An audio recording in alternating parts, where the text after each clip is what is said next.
Inawezekanaje? Inawezekanaje? Mahali pakamilifu ulimwenguni ndipo vita kuu ilipoanzia, sio duniani bali mbinguni. Inawezekanaje uovu uzaliwe mahali patakatifu?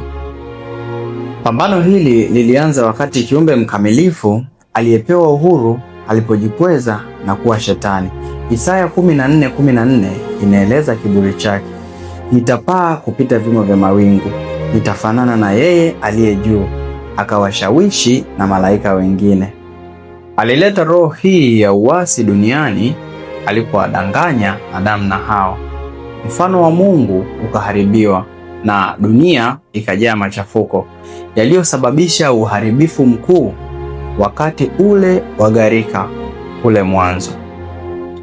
Sasa dunia yetu imekuwa uwanja wa vita.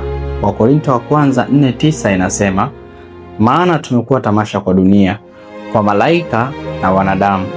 Viumbe wote wanatazama pambano hili kuhusu tabia ya Mungu. Lakini hauko peke yako.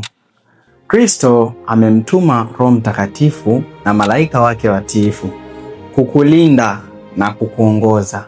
Mwishowe upendo wa Mungu utashinda.